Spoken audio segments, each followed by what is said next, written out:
Axşamınız xeyir olsun əziz və dəyərli izləyicilər. Hamınızı salamlayırıq.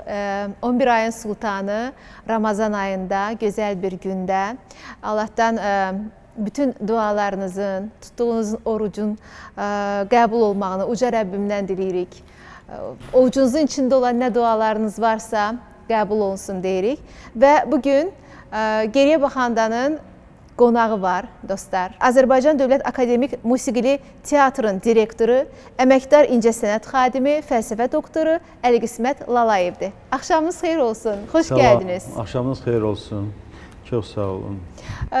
Bir neçə həftə bundan öncə çox hörmətli Kəmal müəllimin tamaşasının premyerasında görüşmüşdük.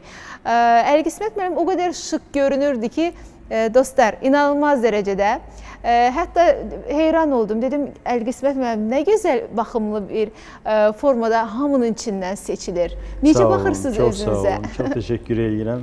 Sizin kimi xanımdan bu sözləri eşitmək doğrudan da xoşdur.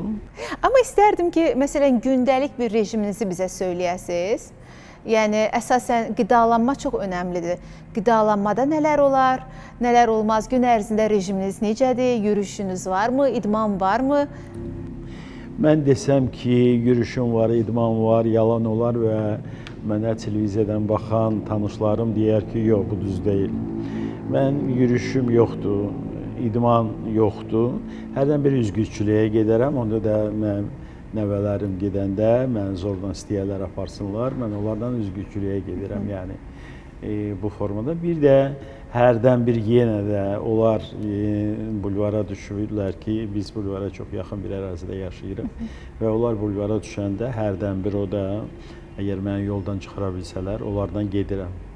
Amma qaldı, deyim ki, yemək, səhər tezdən dururam, çay içməyi sevmirəm. Mən eyni zamanda desəm ki, şəkər xəstəsiyəm, yəni ona görə yeməyimə çox həssaslıqla yanaşıram, çox diyetə saxlamıram, amma həssas yanaşıram, yəni yeməyimə.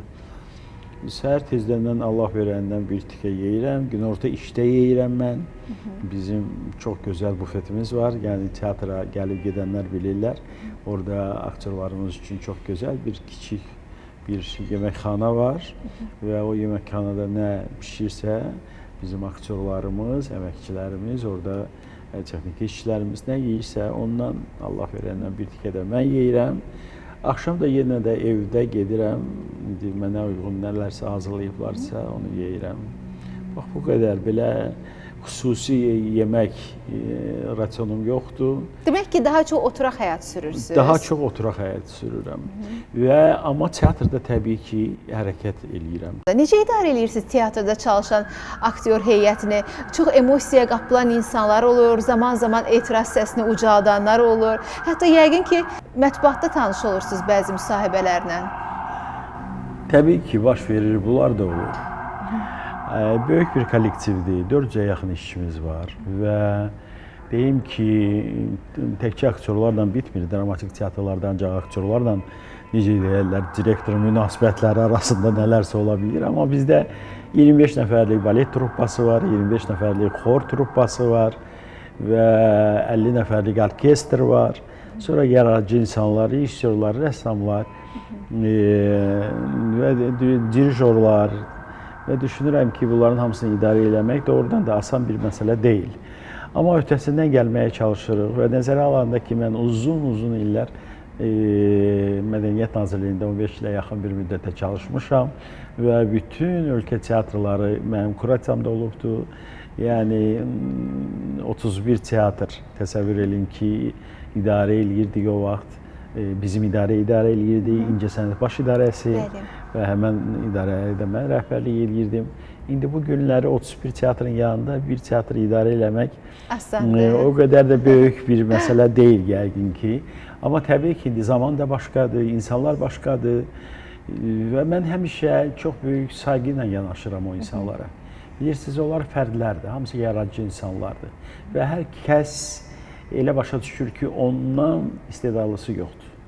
Və nəzərə alaq ki, bu hətta ən balaca, kiçik rolü oynayan aktyor belə hesab edir ki, o səhnədə görünən yeganə budur. O səhnədə əgər o bilsə ki, tərəf müqabillərin hamısı ondan güclüdür təbii ki, o heç səhnəyə çıxmaz. Yəni eqoludular deyirsiniz, hamısı, hər biri də olmasa mümkün deyil. Mən özüm bir aktyor olaraq zamanında tamaşalarda çıxış eləyirdim, rejissor olaraq tamaşalar qoyurdum və təbii ki, mən çox yaxşı xatırlayıram ki, Paolo Messina'nın Sükut Divarı əsərini biz qoymuşduq Naxçıvan teatrında o zaman və Naxçıvan teatrı Bakıya gəlmişdi. Bakıda biz aktyor evində həmən tamaşanı nümayiş elətdirdik və mənim çox sevdiyim, çox əziz, çox mənə əziz insan olan xalq artisti Zemfira Əliyeva, onunla tərəf müqabili idik. O mənim anamı oynayırdı və mən onun oğlunu oynayırdım. Təsəvvür eləyin ki, o zaman Ədəbiyyat və İncəsənət qəzeti vardı və o qəzetin müxbiri Əsəd Məmmədov, rəhmətli Mehdi Məmmədovun, professor, xalq artisti Mehdi Məmmədovun qardaşoğlu, teatrşünas Əsəd Məmmədov işləyirdi Ədəbiyyat və İncəsənət qəzetində və o bir yazı yazmışdı. Bir yazı yazmışdı həmən tamaşa haqqında, Sükut Divarı əsəri haqqında və yazmışdı ki, Əli Qismət Lalayev öz təbii və emosional oyunu ilə bütün tərəf müqabillərindən seçilirdi. Resensiyada belə yazmışdı. Və tərəf müqabillərindən biri də təbii ki, böyük sənətkar həmin Zemfira xanım Əliyeva idi.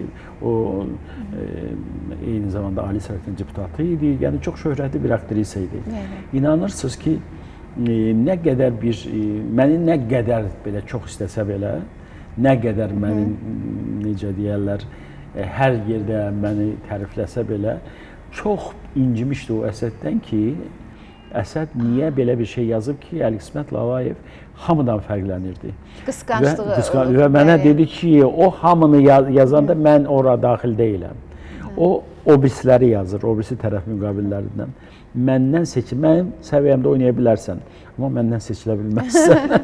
Yəni demək istəyirəm ki, hətta böyük şöhrət qazanmış insanlar belə, təbii ki, nə qədər böyük şöhrətləri olsa belə, əgər və yaxud yenicə səhnəyə çıxan adam belə, bunlar fərddir. Hər birisi ego deməzdim ona, amma özgüvənləri olmasa, özlərinə güvənməsələr səhnəyə çıxmazlar və hesab etməsələr ki, onlar hamıdan yaxşıdırlar, yenə də deyirəm, səhnədə görünməzlər. Uzun illər bundan öncə bir verilişdə görüşmüşdük. O da geriyə baxandaydı, amma Xalça Muzeyində çəkmişdi o verilişi. Maraqlıdır ki, o illərdən bu illərə nələr dəyişib? Çox, təbii ki, dəyişən. Əvvəla yaş dəyişib. Teatrımız yeni tamaşalar, yeni rollar, yeni aktyorlar, yeni rejissorlar, akademik musiqili teatr adını almışıq. Hörmətli prezidentimizə, cənab İlham Əliyevə buradan bir daha təşəkkür edirik ki, biz bu günləri akademik teatr olaraq ölkənin ən aparıcı teatrları sırasındayıq. Yəni dəyişən çox şey var. Əgər teatrımıza müntəzəm gələn insanlar bu verilişə baxırsa, onlar deyərlər ki, bizim teatr gündən günə, hətta gündən günə belə dəyişir. Repertuar dəyişir, aktyorların yeni gənc nəsil gəlib artıq. O gənc nəsil gəlib ki, əvvəllər deyirdilər ki, bu yaşlılar gedəndən sonra bu teatrın halını görəsən nə olacaq? Amma bu günləri çox sevə-sevə o cavanların tamaşalarına gəlirlər, o cavanların tamaşalarına baxırlar, qəbul eləyirlər. Və inanın ki, 8 mart günü biz qadının tamaşasını göstərdik. Cücənoğlu'nun tamaşasıdır. Rejissoru İradə xanım Gözəlova, Moskva təhsillidir, çox gözəl rejissorumuzdur. Və tamaşada bizim çox sevimli aktyorlarımız Əmrah Dadaşov və Gültac xanım Əlili iştirak eləyirlər və bir də əməkdar artist Nigar Şahmuradova. İnanın ki, tamaşadan çıxan hər kəs gəlib minnətdarlığını bildirirdi ki, nə qədər gözəl bir əsərdir, nə qədər gözəl oynayırlar aktyorlarınız. Mənim üçün çox maraqlı olur. Tamaşa bitəndən sonra mən tamaşaçıları yola salarkən aşağıda dayanıram və hətta eşidirəm ki, görüm nə danışırlar. Və mənə çox xoş olur ki, bax, bizim tamaşalar haqqında seyircilər belə böyük razılıqla tərk eləyirlər binanı. Tamaşaçılarda yəni azalma müşahidə olunurmu? Yox, əksinə. Mən deyim ki, əvvəllər bəlkə də bu mümkündür, amma bu Covid başa çatan pandemiya dövründən sonra inanın ki tamaşaçılarımızın sayı 1'e 5 artıb. Bu bütün teatrlarda belədir yəni. Və bu günləri etiketlə onlayn demək biletlər alırlar. Bu da görünür ki çox böyük təsiri var, çox böyük təsiri var. Məsələn bizdə tamaşalar var ki bir həftə qalmış artıq yerlər tutulur. Artıq bir dənə yer qalmır. Bir həftə qalmış. O dərəcədə var belə tamaşalarımız. Paris Notre-Dame İthaf əsəri var, bizdə çox gözəl gedir. Dediyim qadının əsəri var, Leyli və Məcnun əsəri var, çox gözəl gedir. Və klassikaya çox böyük maraq var. Arşın Malalan, Məşid Divar olmasın, bu olsun əsərləri çox gözəl gedir teatrda. Yəni belə əsərlər var ki, Rus bölməsində gözəl tamaşalarımız var. Fransız sayağı Garnir, bilet tapmaq olmur o əsərə. Yəni belə tamaşalar var ki, onlayn tamaşaçılar. Isidora kiçik səhnənin tamaşasıdır. Isidora Duncan haqqında çox gözəl mono tamaşa var. Kiçik səhnədə oynayırlar. Bu tamaşaya da bilet tapmaq çətindir və daha çox tamaşaçının gəldiyi bir dənə də mən əsəri demək istəyirəm Rus bölməsindən Lara Martins bu caz klubdur, belə caz tamaşasıdır. Astrovskinin Ceysiz qız əsəri əsasında hazırlamışıq. Bunun da rejissoru İradə Gözəlivadır və çox gözəl ifalar var orada. Caz tamaşası deyim ki, olduğu üçün bəlkə də bütün caz sevənlər o tamaşaya gəlirlər.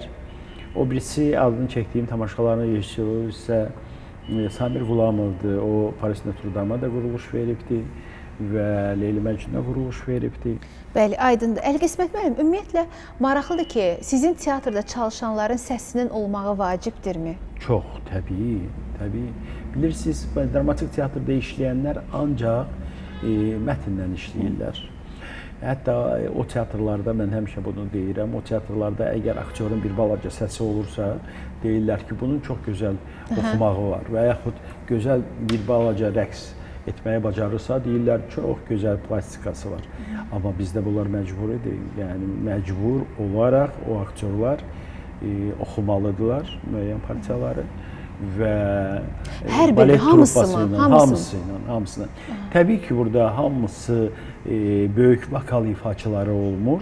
Xarakterik ifaçılar da var ki, xarakteri mahnılar oxuyurlar. Amma mütləq oxumalıdırlar. Bilirsiniz, ola bilər ki, çox uzun illər bundan qabaq musiqili komediya teatrı kimi fəaliyyət göstərən zaman müəyyən komik aktyorları teatra dəvət ediblər və yaxud götürüblər işə və onlar da işləyir. Amma bu günləri onların bəzilərinin səsləri olmadığı üçün böyük partiyaları, böyük rolları, gözəl rolları, ilk baş rolları oynaya bilmirlər. Yəni ona görə ki, o əsərləri ki biz qoyuruq, tutaq ki, Paris Notre-Dame'ı mı deyim, Leyli Məcnun'un özünü mü deyim, o əsərlərdə baş rolların ifaçıları hamısı ancaq səsli aktyorlardır. Səs olmadan Lara Martins'də tutaq ki, Nərgiz Kərimova əməkdar artist, Fərid Əliyev əməkdar artist onlar çıxış edirlər və yaxud nə qədər başqa tamaşalarımızda səsi olan aktyorlar daha uğur qazanırlar. Teatrda, musiqili teatrda bu günlər işləyən ən yaxşı aktyorlar, ən yaxşı səsi olan insanlardır. Bəs işə götürülmə necə həyata keçirilir? Yəni, xüsusilə CV vasitəsilə müraciət edirlər, kastinqlər keçirilir, yoxsa necə? Bizdə demək ki, xüsusi komissiya yaradılıb. Bu komissiyaya rəhbərlik Azərbaycan Respublikasının xalq artisti, gözəl kino və teatr aktrisası Şəfiqə xanım Məmmədova dövlət mükafatı laureatı rəhbərlik edir həmin komissiyaya və Şəfiqə xanım özü musiqili komediya aktyorluğu fakültəsini bitiribdi və uzun müddət o kafedraya rəhbərlik edibdi İncəsənət Universitetində. Bugün də o musiqi akademiyasında, Bakı Musiqi Akademiyasında aktyor sənəti kafedrasının müdürüdür və professorudur və o həmən rəhbərlik edir. İndi düzünü deyim ki, bu günlər bizdə vakant yerlər olmadığı üçün artıq bu komissiyaya ehtiyac duymuruq. Amma 1-2 il bundan öncə 3 il bundan öncə. Biz hər ildə 2 dəfə komissiya yaradırdıq və boş yerləri seçmə üsulu ilə. Demək olar ki, son 7-8 ildə, xüsusən akademik status alandan sonra işə qəbul olunanların hamısı bu imtahanlardan keçib, xüsusi komissiya baxır onlara. O komissiyada daxil idi teatrın baş dirijoru, baş xormeysteri, baş baletmeysteri, onlar daxil idilər bu komissiyaya və onlar da seçirdilər. Mənə qalırdı sadəcə olaraq onların rəyi əsasındakı protokol tərtib olunurdu. Həmin protokolun əsasında da onlar kimi götürürdülər, onu əmrləşdirmək səlahiyyəti məndə qalırdı. Amma mən deyim ki, bu çox böyük uğur gətirdi teatra. Teatra yeni qüvvə gəldi, yeni insanlar gəldi, yeni uşaqlar gəldi, yeni cavanlar. Özdə təkcə aktyor sənəti üzrə yox, yəni aktyor truppasına yox. Eyni zamanda orkestrə cavanlar, bütün tamamilə demək olar ki, orkestr yeniləndi. Balet truppası tamamilə yeniləndi. Xor truppası bütün gənclərdən ibarətdir bu günləri. Və təbii ki, gələcək gənclərindir və bu teatrı gələcəyə aparan həmin o gənclərdir ki, bugün artıq mən onlardan çox razıyam və onların istedadlarına inanıram, güvənirəm. Qapınız ən çox hansı problemlə bağlı döyülür? Mən deyim ki, bizdə sahə rəhbərləri çox gözəl işləyirlər. Hər bir sahənin öz rəhbəri var və öz işlərinin öhdəsindən gəlirlər. Amma olur ki, kimlərsə sahə rəhbərləri ilə tutaq ki, razılaşmayan anda, onda mənə müraciət edirlər. Və mənə müraciət olunanda isə təbii ki, həm texniki işçilər olur, həm yaradıcı işçilər olur. Yenə də deyirəm, bu o vaxt baş verir ki, sahə rəhbərləri öz işlərinin öhdəsindən gəlmirlər. Amma müəyyən məsələlər olur ki, mən özüm xəbər tuturam ki, bu belə olub, kimisə nahaqdanmı, haqdanmı, nəsə narazılıqlar olublar. Təbii ki, mən özüm onda qarışıram və mən deməzdim ki, qapım hər gün döyülür və hər gün sadəcə olaraq daha çox qonaqlar gəlirlər, daha çox müəyyən proyektlərin müzakirəsi üçün yaradıcı işlər gəlirlər və yeni, əgər tamaşa yaranırsa, yeni tamaşalar üzərində bu günləri biz 3 tamaşa üzərində işləyirik, tutaq ki, həmən 3 tamaşa ilə bağlı demək olar ki, hər gün kimlərisə qəbul edirəm. Və ora artıq rəssam daxildir, ora bəstəkar daxildir, ora dirijor daxildir. Yəni, yaradıcılıq işləri ilə əlaqədar daha çox mən qəbul edirəm insanları. Baş dirijor da gəlir, baş rejissor da gəlir. Hər kəs, yəni ancaq yaradıcılıq işləri ilə əlaqədar daha çox döyülür. Cəza mexanizminiz nədən ibarətdir? Maraqlıdır. Bayaqları dediniz ki, cəzalandırmaq da olur o baxımdan. Bəli. Bilirsiniz, teatr elə bir orqanizmdir ki, orada ən çox tələb olunan nizam-intizamdır. Bəli. Ən çox tələb olunan. Və ona görə də bugündən bəzilərinə elə gəlir ki, bu teatrdır, bu teatrdır və xüsusən musiqili teatrdır, keçmiş musiqili komediya teatrıdır. Yəni, həmişə musiqili komediya yüngül janr sayılıbdır. Və orada işləyənlər, mən deyərdim ki, baxmayaraq ki, ən ciddi insanlardır, amma başqa təəssürat yaradırlar ətrafdan. Amma çox ciddi insanlardır və təbii ki, dediyim kimi, çox ciddi rejimə əməl etmək üçün onlar cəzalandırmaq bəcən lazım gəlir. Və cəza da onun əvvəl necə əmək qanunvericiliyinə əsasən təbii ki, xəbərdarlığı var, töhməti var, şiddətli töhməti var. Amma əgər istedadlıdırsa, əgər mən hiss eləyirəm ki, bu hər dəfə olan bir şey deyilsə və mən hiss eləyirəm ki, bu səhvinə görə o insan özü hətta əzab çəkirsə, onda güzəştə getmək olar. Belə bir şey var, deyir, istedadlı adamlara kömək eləyin. İstedadsızlar onsuz da özlərinə yol açırlar. Bəli, yol tapırlar. Bir uzun müddət bundan öncə idi. Məlikə xanım Əsədova gəldi, səhv etmirəmsə, sizin teatrda bir tamaşada oynadı. Yəni indi bir sizdə aktyor dəyişikliyi falan varmı? Məsələn, müraciət edəsiz, hansısa bir aktyor gələ orada hansısa bir rolu oynaya bilər? Var. Bizdə qarşılıqlı bir bizdə təkcə Məlikə xanım rol oynamadı. Bizdə o zaman Şükrə xanım da gəlmişdi, Yusupova xalq artistimiz, Məlikə xanım gəlmişdi. Qurban İsmailovu biz dəvət eləmişdik Gənc Tamaşaçılar Teatrından. Bu günlərdə bizdə Zemfira xanım Əbdülsəmədova yeni tamaşada oynayır. Bizdə bu günləri Şükrə xanım Yusupova Akademiya Milli Dram Teatrında çalışır, bilirsiniz. Xalq artistimiz, çox gözəl insan, çox sevirik gözəl onu, aktrisa, çox gözəl böyük aktrisamız.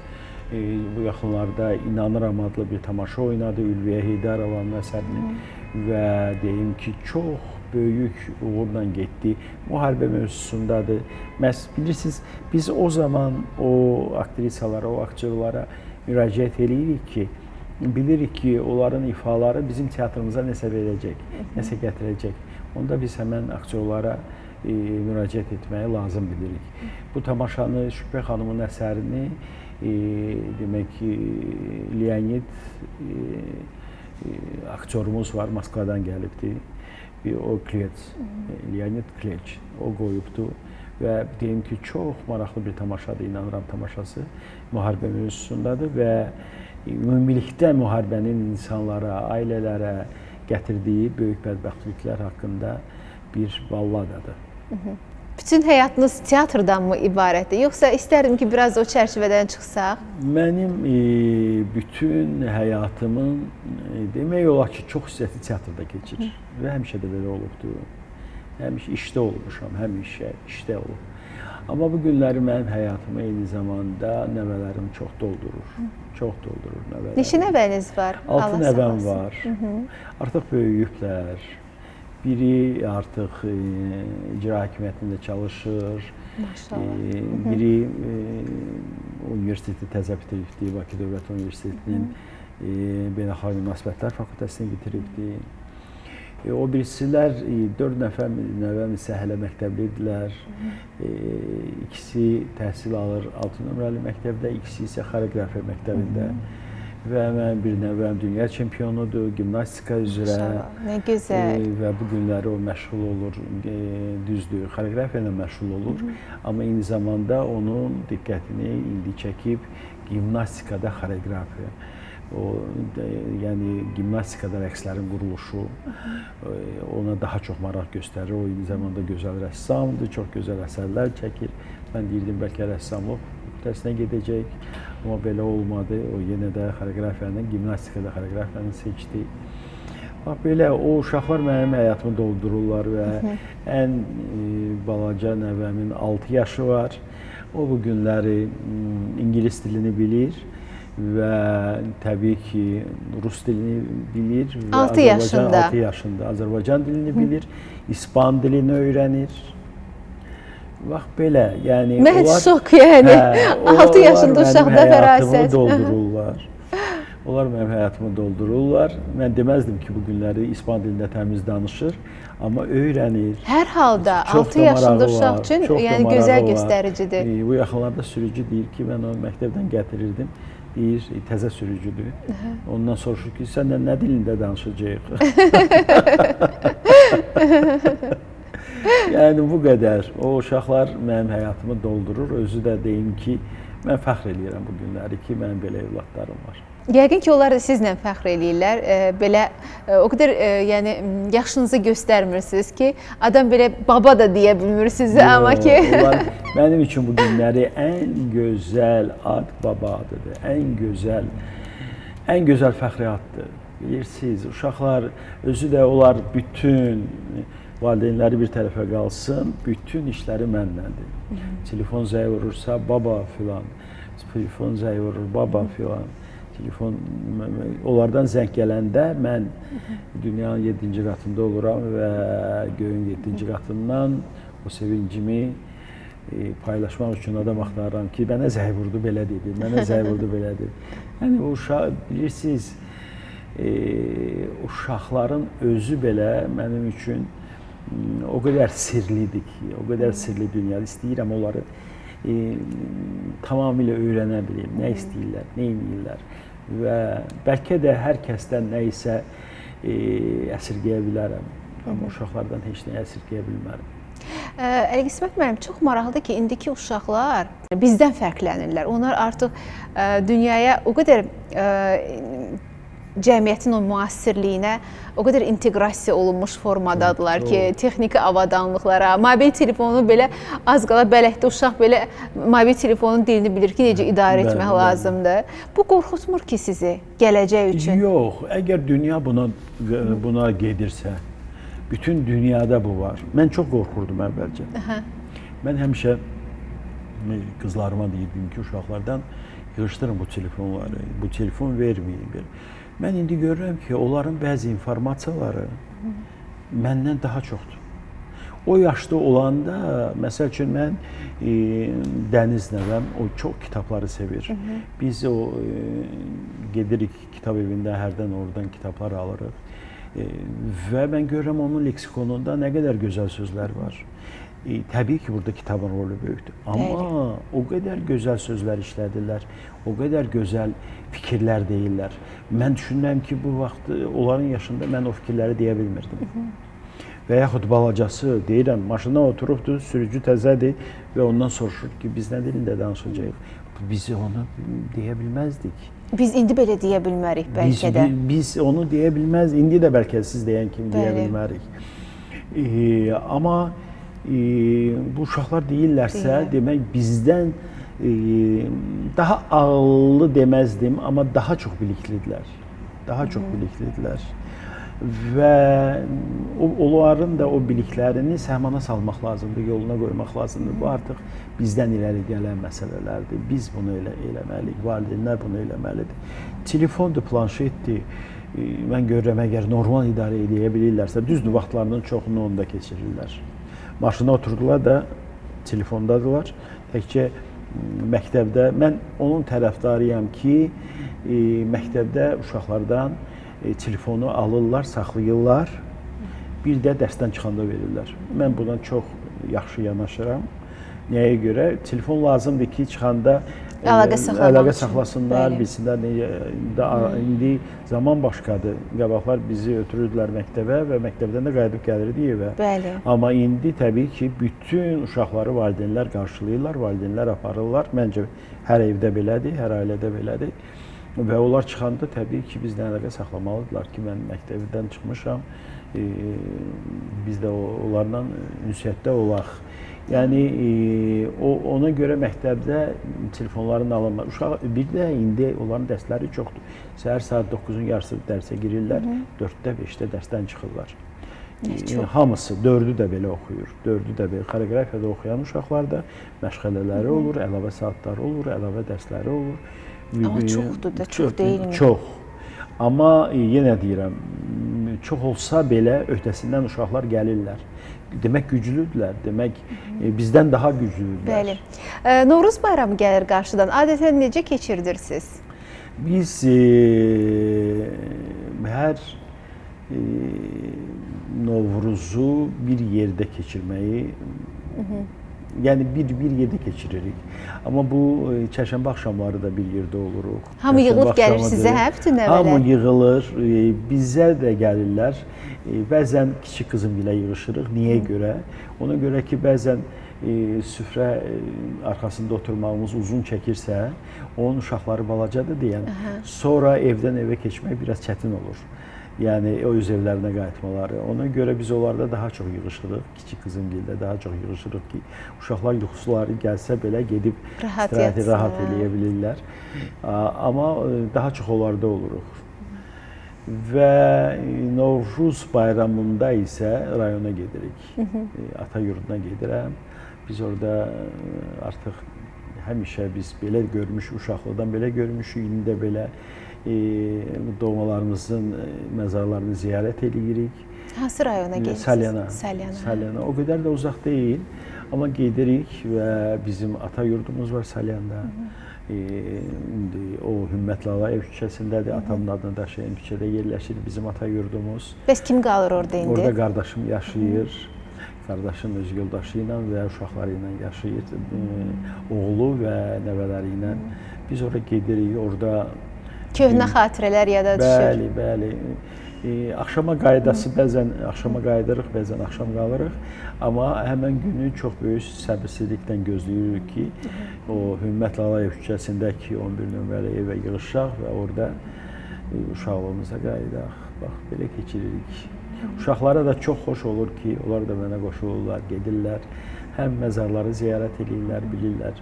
Ulu babaları kimdir, ulu nənələri kimdir, bunlar çox önəmlidir. Bəli. İndi ailə institutlarını saxlamaq üçün, ailə ənənələrini saxlamaq üçün belə şeylər çox vacibdir. Bugün bəxtimizdən tıxac yoxdur. Necə yola gedirsiniz? Amma sizin iş yerinə yaxın yaşayırsınız məncə. Yox, o qədər yaxın deyiləm. Amma şəhərdə tıxaclar çox olur. Bugün yox idi da, bugün. Bugün var idi. Eləmi? Hə, onda yəqin mən elə istiqamətdən gəlmişəm. Siz elə istiqamətdən gəlmisiniz ki, olmayıb. Amma adətən bura bilirsiniz necə olur? Bura dolu olur. Körpünün altı da, üstü də. Burada bəlkə tıxac yoxdur, amma şəhərdə tıxac var. Bilirsiniz, mən biraz səbirli adamam və hər şeyə çox nikbin yanaşan bir insanam, hər şeyə.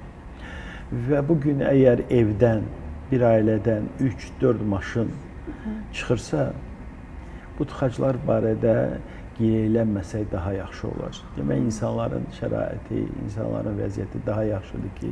Doğru, valla. Başqa nə? Qabaqlar hər evdən bir maşın olardı, olmazdı. Tıxac da yox idi. İndi maşallah bir ailədən 4-3 maşın çıxır və sonra da gileylənir ki, tıxac hardan yaranır. Bu maşınlar getməlidir də, bu maşınlar özlərinə yol tapmalıdır. Ona görə mən çox... Amma bir getdiyim yerə tıxac olduğunu bildiyimdən getdiyim yerə mütləq öncədən çıxıram. Ay yarım saat qalır, yox. Əgər saat 9-da işdə olmalıyamsa, artıq 9-a 15 dəqiqə işləmiş, sürücü aşağıda olmalıdır, getməliyim. 9-a 15 dəqiqə işləmiş, mən evdən çıxmalıyam. Mümkün deyil başqa cürə. Oradan orada bəlkə də bir 8-10 kilometrlik yoldur. Hətta tıxac olsa belə, mən o yolu vaxtında qət eləyirəm, işimə vaxtında gəlirəm. Hətta bəzən mən sizə bir şey deyim, çox gülməli bir şeydir. Mən təzə teatra gələndə çox tez gəlirdim teatra. Mədəniyyət Nazirliyində çalışdığım vaxtlardakı saat 9-10 dəqiqə qalmış işdə olurdum. Artıq bu məndə bir, necə deyərlər, adətə çevrilmişdi, vərdiş halını almışdı.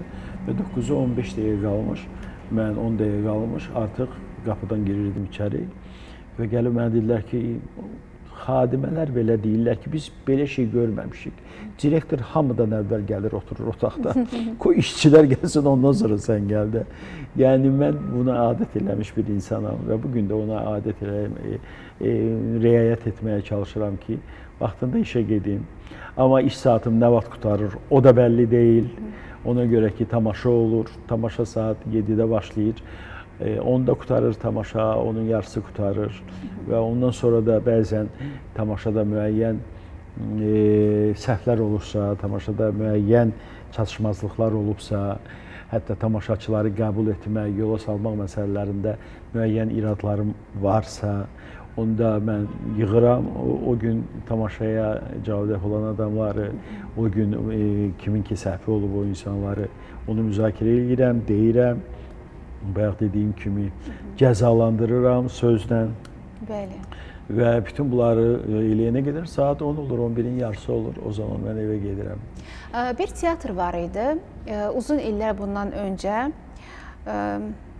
Adını deməyəcəm. Bəlkə rəhbərliyi baxa bilər. Düzü indi orada çalışmırlar.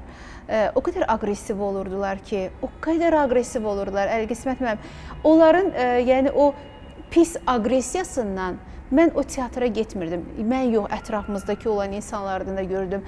Acılayırdılar daima. Gələn insanları, tamaşaçını o qədər acılayırdılar ki, təsəvvür edin ki, teatrın rəhbərliyi qapıda dururdu, aqressiv şəkildə insanları bu cür qarşılayırdı uzun illər bundan öncə. Son vaxtlar məsələn sizin teatrda olmamışam, amma Akademik Milli Dram Teatrında olmuşam. O qədər mehriban, mən ümumiyyətlə o teatrı çox sevirəm.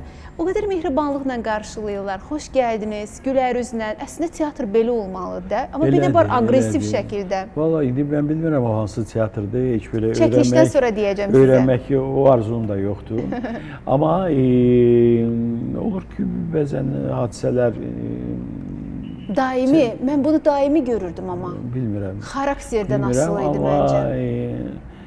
Mənə elə gəlir ki, ümumiyyətlə teatr daxili qanunvericilikdə belə bir şey var ki, teatrda daxili insan qaydalarında hətta aktyora, aktrisaya tamaşadan 2 saat öncə hansısa bir xəbəri çatdırmaq olmaz. Yəni o aktyorun, aktrisanın oyununa təsir edə bilər. Bəli. Ona görə də necə deyirlər, hər hansı bir problemin varsa, artıq saat 5-dən sonra sən onu evində qoymalısan. Bəli. Olan narazılıqmı deyim, hansısa başqa bir məsələlər varsa, onu tamaşaçıya yansıda bilməzsən. Bəli. Və tamaşaçı gəlir istirahət üçün. Tamaşaçı pul verir, gəlir istirahət üçün. Bilet alır, gəlir istirahət üçün. Və ona görə də sən ona xidmət etməyə borclusan. Axırda tamaşaçı deyə bilər ki, mən pul vermişəm, sən məndən nə istəyirsən? Yəni, bu söhbət olmasın deyə, bu necə deyərlər, davranış olmasın deyə teatr borcludur tamaşaçını sevə-sevə qəbul edib və çox böyük sevgi ilə də yola salsın ki, ikinci dəfə də o gəlsin. Və mən çox vaxt tamaşaçılarımdan məhz bu münasibəti görürəm. Ona görə də çox razıyam kollektivimdən. Bilirsiniz, axı teatrın direktoru özü bütün teatrı idarə düzdür, rəhbərlik eləyir. Amma idarəçilikdə artıq sahələr var, ayrı-ayrı sahələr var ki, o sahənin rəhbərləri də peşəkar olmalıdır. Və biz bu ötən illər ərzində bu peşəkar komandanı yetişdirə bildik. Bu peşəkar komandanı yarada bildik. Bu günləri bu teatrımızda çalışan bütün texniki heyətlər, texniki sahələr, yaradıcı sahələr, hər birisinin başında məhz peşəkarlar dayanır. Ona görə mən onlarla qürur duyuram.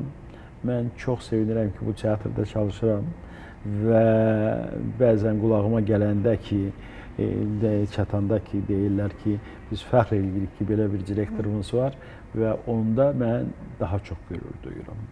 Yaxşı, bəs eşidəndə ki, hansısa mətbuata açıqlama veriblər, sizi sərt şəkildə ittiham ediblər, bəs onda necə olur? Onda da mən sadəcə olaraq bir deyirəm ki, çox böyük səhv eləyibdir, birazdan səhvini başa düşəcək. Və belə də olur. Olub bir-iki hadisə belə və bu günləri həmin adamlar öz səhvlərini başa düşüblər. Və bu da mənə bəs eləyir. Mən indi o insan deyiləm ki, onların ardınca düşün, deyim. Bilirsiniz, hər kəsin özünün səviyyəsi var. Qəbul etmə, hər kəs öz səviyyəsinə uyğun davranışı var, hər kəsin. Və bəlkə də mənim davranışım onlara xoş gəlmir, bəlkə onların davranışı kimsə üçüncü bir adama xoş gəlmir. Amma olur belə şeylər, mən nə deyim. Gündəlik saytları oxuyursunuzmu, yoxsa yox? Gündəlik xəbər saytlarını oxuyuram. Bəli.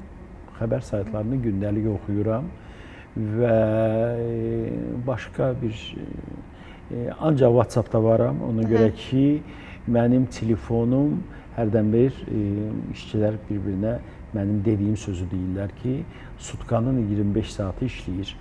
Yəni, mən işçilərə belə deyirəm. Yəni, nə sözünüz var, yazın.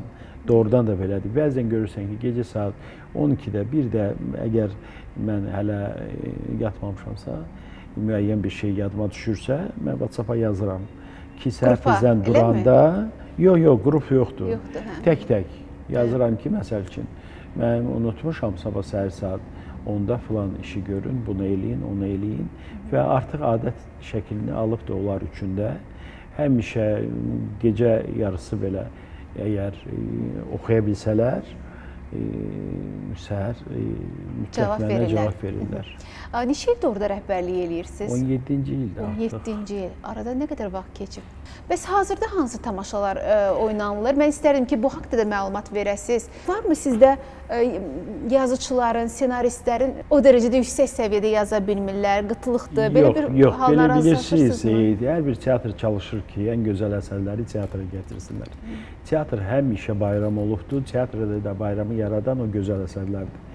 Və ən gözəl dramaturqlar həmişə teatr üçün yazmışlar. Ən gözəl bəstəkarlar teatrlar üçün musiqi bəstələyiblər, ən gözəl rəssamlar teatr üçün çəkiblər.